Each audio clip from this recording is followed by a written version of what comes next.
Hidup ini adalah kesempatan. Judul lagu ini mengingatkan kita untuk selalu menjaga kesempatan yang Tuhan beri dalam hidup kita, untuk selalu berada dalam jalan Tuhan. Kadang manusia lupa akan kesempatan dan anugerah Tuhan yang luar biasa ini. Namun, Tuhan selalu memberikan kesempatan kepada manusia selama diberi perkenanan oleh Tuhan. Iwan Cahyadi, salah satu yang diberi kesempatan oleh Tuhan untuk hidup seturut rencana dan panggilan Tuhan. Dari keterpurukan yang dialami dalam hidupnya, hingga Tuhan angkat kehidupannya menjadi seorang hamba Tuhan yang pakai luar biasa oleh Tuhan. Shalom, nama saya Iwan Cahyadi. Saya kelahiran tahun 69. Ya, saya puji syukur dan terima kasih di mana kasih anugerah Tuhan yang luar biasa memelihara hidup saya. Saya memang dari kecil sudah hidup dalam Tuhan, keluarga Kristen semua. Dan saya mulai sekolah, setelah lulus saya bekerja dan saya bergerak di bidang otomotif. Setelah saya pulang sekolah dari luar negeri, saya kembali ke Jakarta, saya bekerja dan mulai mengaktifkan kehidupan saya sehari-hari, yaitu dengan bekerja. Memang di dalam semua bisnis saya rasa, bukan hanya di otomotif saja, dan termasuk di otomotif juga Pak, ada. Ya, apalagi kehidupan itu kadang-kadang bahasa manusia nih, bahasa bisnis. Kita bisa terima klien kalau kita di luar dengan menjamu mereka, yaitu dengan kehidupan malam, ya kongko-kongko, ya kan, hidup di diskotik atau karaoke segala macam. Ya memang saya pernah ada melakukan seperti itu, tapi kita harus jaga diri. Kita harus tahu diri, siapa diri kita. Dan kita tidak boleh ikut terjerumus ke dalamnya. Saya memang pernah terjerumus ke dalamnya. Bahkan lebih dalam lagi, saya sempat meninggalkan Tuhan malah. Ya, justru dengan harta itulah, sebelum kita mengenal Kristus sebenarnya sesungguhnya, kita akan jatuh. Kita tidak akan kuat, karena godaan dunia itu begitu besar. Dan saya akui, saya jatuh dalam dosa. Dan kehidupan saya justru bukannya semakin lagi memperlihatkan Kristus, siapa Kristus dalam hidup kita, tapi siapa saya, menonjolkan diri kita. Wah, kita hebat, kita kuat, karena usaha kita, karena kepintaran kita. Itu salah. Akhirnya saya jatuh dalam narkoba, kehidupan malam, free sex, pergaulan bebas, ya. Semua yang tidak berkenan di hadapan Tuhan saya lakukan semua. Bahkan sampai terakhir saya overdosis. Nah, dari situlah titik balik. Saya kembali kepada Kristus. Saya kembali kepada Tuhan. Saya tahu Tuhan, saya salah. Saya selama ini mengandalkan diri saya, mengandalkan kekuatan saya, dan saya mengabaikan Tuhan. Tapi Tuhan sungguh baik. Dia sangat baik.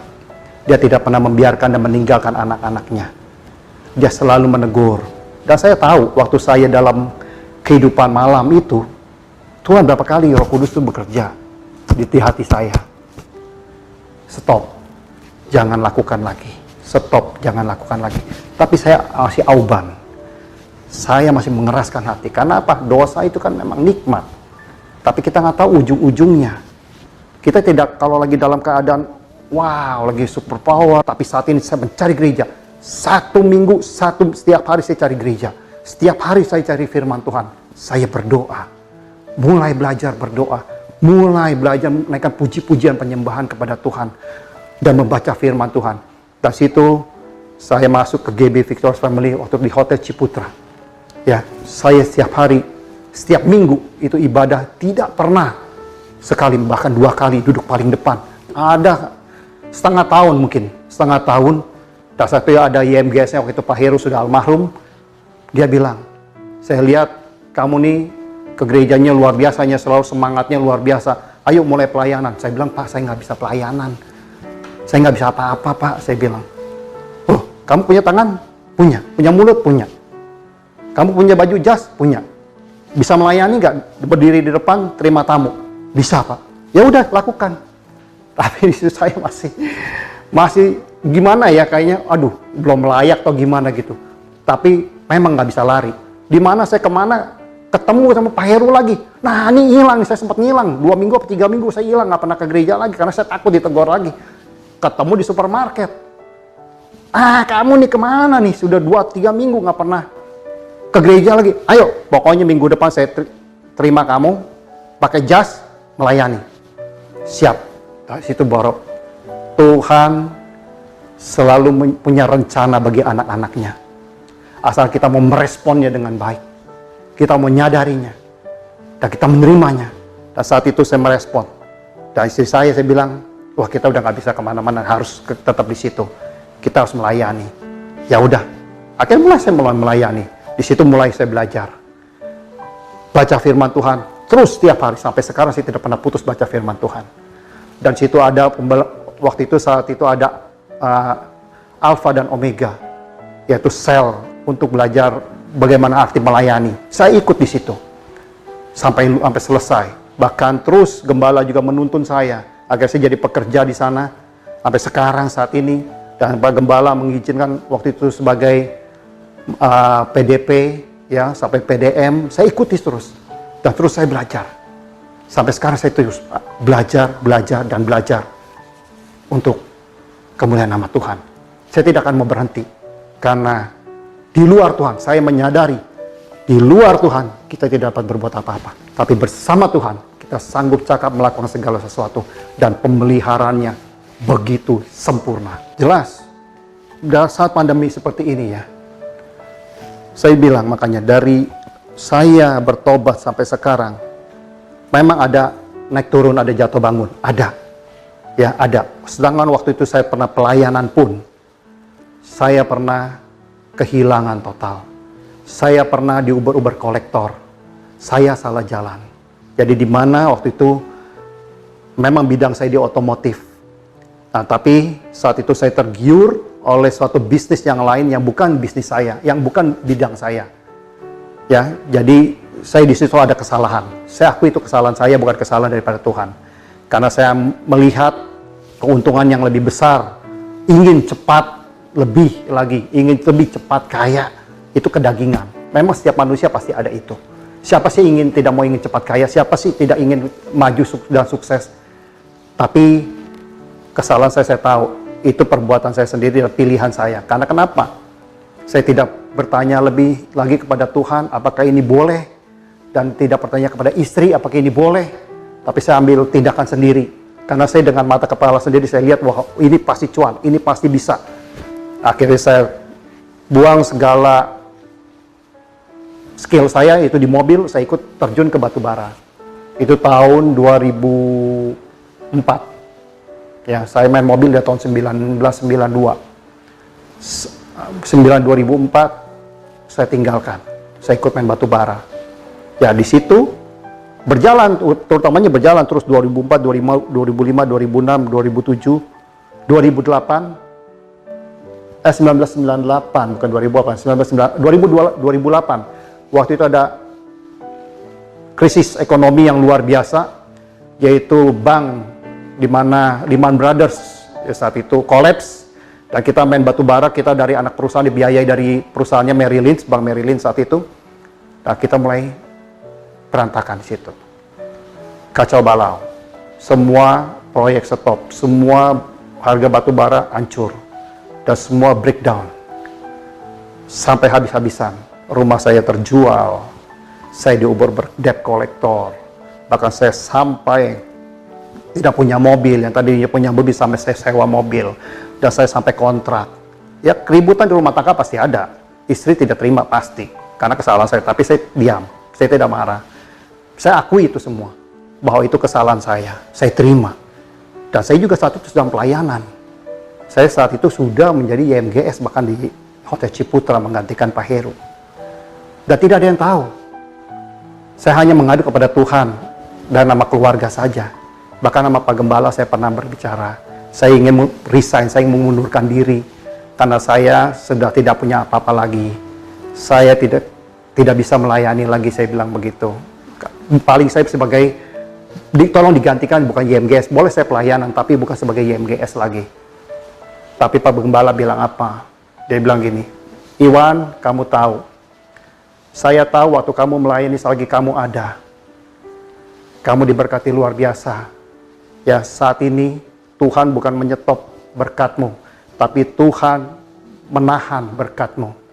Dia ingin mau lihat apakah dalam keadaan seperti ini Engkau masih setia kepadaku. Apakah Engkau masih mau melayaniku. Di situ saya tertegur. Dari situ saya tertegur. Saya bilang, Tuhan, oke, saya tetap mau melayani. Saya melayani dengan bertati-tati. Sedih sekali. Semua harta nggak ada. Akhir harta satu-satunya di rumah saya jual. Ya, di situ mulai saya berbalik kepada Tuhan. Saya mengarahkan pikiran saya, hati saya kepada Tuhan. Bukan saya mau fokus kepada masalah, tapi saya fokus kepada Tuhan. Saya mulai bersyukur dan berterima kasih kepada Tuhan dengan apa yang ada, dengan sisa yang ada, yaitu jual rumah, bayar hutang, ya, dengan uang yang ada sedikit. Saya mulai dari nol lagi. Saya mulai kembali ke direction saya. Talenta saya itu di mobil. Saya mulai arahkan, selalu bersyukur, naikkan syukur kepada Tuhan. Dan saya berhasil bilang, Tuhan, saya percaya ini apa yang ada padamu. Tuhan bilang kepada Musa, apa yang ada padamu, tongkat. Saya bilang, Tuhan, apa yang ada, aku punya Engkau. Aku punya sedikit harta ini. Tuhan tolong berkati. Tuhan tuntun. Terus berjalannya waktu. Tuhan mempertemukan saya waktu itu. Saya bilang, Tuhan, dengan modal yang seperti ini, atau saya diketemukan sama seorang bos, ya, yang bisa memodali saya usaha mobil, tapi saya minta bukan mobil yang seperti yang biasa-biasa, mobil yang luar biasa, ya, seperti mobil supercar. Ya, saya minta mobil-mobil yang mewah seperti itu. Tuhan jawab loh. Dalam nggak lebih dari 1 minggu, itu saya berdoa sama istri, berdua kita minta begitu, saya berdoa bersama-sama, sepakat. Seminggu tidak jauh lebih dari seminggu, saya ingat benar. Saya dalam di mobil, tiba-tiba teman saya telepon, saya bilang, Pak Iwan apa kabar? Ko Iwan apa kabar? Ini teman saya dulu belajar mobil dari saya. Dia sekarang sudah menjadi seorang di kepercayaan di mobil CBU. Dia cari saya, dia bilang, apa kabar? Gue dengar lu udah nggak di batu bara, apa masih di batu bara? Dia bilang, oh memang udah enggak, saya bilang. Terus, bro ini ada bos nih, mau modalin, dia mencari orang yang bisa menjalankan perusahaan mobil ini. Oh, boleh juga, saya bilang itu. Tapi ini mesti serius nih ya, jangan main-main nih, harus di mobil nih, jangan ntar dua hati lagi. Oh ya udah, kita pertemukan. Dipertemukan lah, saya di situ. Akhirnya kita ngobrol, kita sepakat, jadi kita buka showroom.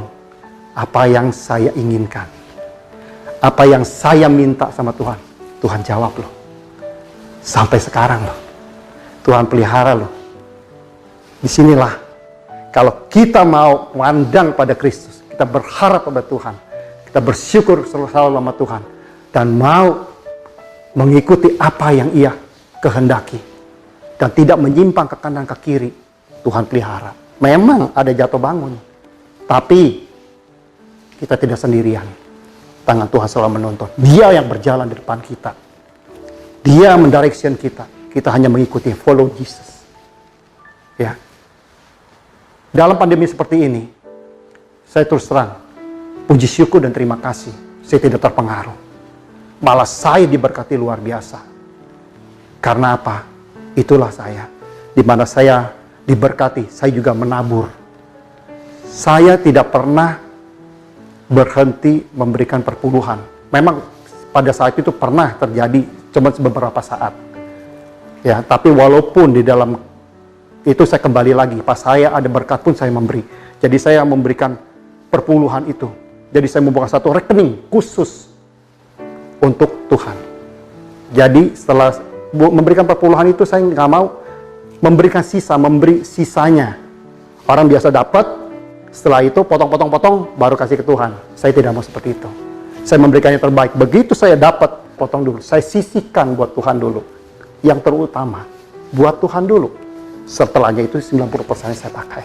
Bahkan saya kadang bisa memberikan 20%. Ya, mulai dari situ saya mulai menabur. Sampai sekarang. Inilah yang saya tuai. Saat pandemi seperti ini, saat kekeringan seperti ini, orang bingung harus bagaimana, tapi saya kelimpahan berkat yang luar biasa. Itulah saya percaya taburan Tuhan. Yang dimana saya menabur, saat ini saya menuai. Dimana orang tidak pernah menuai, saya menuai luar biasa. Dan saya boleh menjadi saluran berkat. Itu memberikan contoh Bukan saya kesombongan saya, tapi karena ini saya menyatakan bahwa inilah Tuhan. Inilah Tuhan Yesus yang memberkati, yang menuntun saya. Tidak kata lain. Saya selalu berikan motivasi baik kepada teman-teman saya, baik kepada keluarga, istri dan anak-anak saya, bahkan di gereja sekalipun. Saya memberi bukan karena kesombongan, bukan siapa saya, bukan. Sekali-sekali tidak. Ini karena kasih anugerah Tuhan. Dan saya juga memberi ini karena Tuhan gerakkan buat saya. Ya, tidak ada maksud apa-apa. Saya percaya Tuhan yang menuntun, Tuhan yang memimpin, Tuhan yang menyatakan begini, begini, begini. Saya dapat mendengar suara Tuhan. Kita anak-anak Tuhan harusnya peka akan seperti itu. Kita harus mendengar suara Tuhan. Ya bisa aja melalui orang yang mungkin tidak kita kenal, dia bisa ngomong sesuatu, tapi kita lihat terima yang baik. Mungkin itu firman Tuhan disampaikan. Tuhan bisa pakai siapa saja loh. Ya, maupun dari pagi-pagi kita baca firman. Ini tuh Tuhan berbicara pada kita. Kadang-kadang orang suka memikir gimana cara dengar cara Tuhan. Padahal itu simple sekali. Tuhan berbicara melalui siapa saja. Melalui handphone kita, melalui firman Tuhan, itu Tuhan berbicara. Jadi, di saat seperti ini, pandemi seperti ini, ya jangan kita fokus kepada masalah. Masalah tidak akan memberikan jalan keluar. Malah akan menjadikan depresi. Dan tidak merubah apapun. Tapi mulailah berbalik kepada Allah, kepada Tuhan kita Yesus Kristus, kepada rohani, yaitu Bapa kita Tuhan Yesus Kristus. Rohnya yang sudah diberikan kepada kita, Dia yang tinggal di dalam kita, Roh Kudus yang tinggal dalam kita. Kita punya kuasa itu. Pergunakan kuasa itu. Mulai bangkitkan iman, mulai bersyukur, tidak mengeluh lagi. Mulai berkata-kata kepada Tuhan, mulai menaikkan pujian penyembahan kepada Tuhan. Ya, mulai menabur. Walaupun pada saat ini belajar menabur. Walaupun sedikit, Tuhan tidak minta 90%, loh. Tuhan hanya minta 10%. Dengan hati yang penuh sukacita, kita memberi. Walaupun Tuhan tidak melihat nilai, tapi Tuhan melihat ketaatan kita, kesetiaan kita, komitmen kita. Itulah yang Tuhan harapkan. Walaupun kecil seperti janda miskin. Semua di mana di bait Allah, Tuhan Yesus melihat orang memberikan nilai yang besar, tapi ada seorang janda miskin, dia hanya 2 keping perak. Tuhan bilang inilah yang terbanyak. Karena apa? Dia memberikan seluruh hartanya, seluruh kehidupannya. Disitulah nilainya. Jadi Tuhan tidak menilai nilai hati kita, ketaatan kita. Itulah yang Dia lihat. Jangan kadang-kadang orang, teman-teman saya bilang, wah gimana kita memberi saat ini kita masih kekurangan. Itu pikiran duniawi. Sekarang kita harus beralih pikiran surgawi kepada Allah, kepada Tuhan kita Yesus Kristus. Saya yakin dan percaya itu akan berubah hidup Anda. Itu akan merubah perjalanan hidup Anda. Dan kita mulai bersyukur padanya. Lihat, berjalannya waktu, mujizat demi mujizat, engkau akan terima. Karena saya sudah melakukannya itu. Dan sudah menjalankannya seperti itu. Sampai sekarang, pemeliharaan Tuhan luar biasa. Ya, jadi ada ayat di sini, Kolose 3 ayat 24 dikatakan, apapun juga yang kamu perbuatlah dengan segenap hatimu, seperti untuk Tuhan dan bukan untuk manusia. Ya, jadi jelas sekali untuk Tuhan. Dan ayat 24, kamu tahu bahwa dari Tuhanlah kamu akan menerima bagian yang ditentukan bagimu sebagai upah. Kristus adalah Tuhan dan kamu hambanya. Kita adalah hambanya, kitalah anaknya. Jadi kembali harus kepada Tuhan. Baru di situ kita menerima berkat-berkat Tuhan, penyertaan Tuhan, kasih-Nya yang luar biasa. Ingat, Tuhan sekali-sekali tidak pernah membiarkan, meninggalkan anak-anaknya. Tapi kadang-kadang kita melupakan Dia, kita lebih baik menuntut banyak kepada Tuhan. Tapi kita tidak mau melakukannya untuk Tuhan. Kadang-kadang memberi buat Tuhan aja hitung-hitungan. Jelas sekali. Ya, kita ini hambanya, kita ini anaknya. Kita harus berbalik kepada Dia. Dan kita harus melakukan segenap hati kita untuk percaya kepadanya. Percayalah, Tuhan pasti memberkati saudara. Tuhan pasti memberikan jalan keluar. Di mana saat kita berbalik kepada Dia. Asal kita tidak menyimpang kanan ke kiri. Dan mempercayakan seluruh hidup ini sepenuhnya kepada Tuhan. Mulai bersyukur. Jangan mengeluh lagi. Mulai paradigma pikiran kita arahkan kepada Kristus, kepada firman Tuhan. Itulah yang menuntun dari jalan menyimpang ke jalan yang lurus. ke depan. Tidak ke kanan, ke kiri, terus ke depan. Itu direction-nya Tuhan. Itu yang Tuhan inginkan. Ya di sini apapun juga yang kamu perbuat dengan segenap hatimu. Perbuatlah untuk Tuhan dengan segenap hatimu. Ya, tidak menyimpang kanan ke kiri. Dan kamu tahu bahwa Tuhan kamulah yang akan menerima bagian yang ditentukan bagimu sebagai upah. Jika kita melakukan itu, Tuhan memberikan upah. Bagi anak-anak kita bekerja saja, kita ada upah, kita ada gaji. Apalagi kita ikut Tuhan. Tuhan tidak pernah berhutang. Dia akan memberikan upah jauh daripada yang dunia berikan. Ya, sukacita, damai sejahtera, ya kan, kebaikan, semua itu Tuhan berikan. Sukacita itu dari dalam loh. Lain kebahagiaan yang diberikan oleh dunia. Bahagia itu kalau ada masalah hilang itu bahagia. Tapi kalau sukacita, damai sejahtera Allah tidak terpengaruh keadaan. Dia terus bersukacita, dia terus bahagia di dalam Tuhan. Tidak terpengaruh, bahkan dia boleh memancarkan aliran kehidupan. Dia boleh menjadikan terang, menjadi garam. Bahkan dia boleh menjadi cerminan Allah. Itu yang Tuhan inginkan. Kita sebagai anak-anak Tuhan, saat ini, justru kita yang sudah percaya dalam Tuhan, harus mencerminkan firman Tuhan, mencerminkan siapa kita. Kita adalah anak Allah. Kitalah dutanya Kristus. Kitalah warga kerajaan sorga yang diutus di dunia ini untuk menjadi terang, untuk menjadi berkat. Saatnya ini kita harus mulai menabur. Saat ini kita harus memancarkan kebenaran firman Tuhan, memancarkan sinar Kristus di dalam hidup kita. Saya berharap naikkan pujian penyembahan, arahkan hatimu, dan juga koreksi diri. Siapa saya saat ini? Kenapa saya tidak diberkati? Kenapa saya begini Tuhan? Koreksi diri, adakah mungkin dosa yang Anda lakukan belum dibereskan oleh Tuhan? Kembali dulu, minta ampun kepada Dia, minta maaf kepada Dia, kembali kepada Tuhan. Tuhan, inilah aku persembahkan tubuhku, jiwaku, hidupku ke dalam tangan Tuhan. Lihat, saya waktu itu saya minta seperti itu, Tuhan berikan. Dia pun juga akan memberikan kepada saudara. Tuhan Yesus memberkati.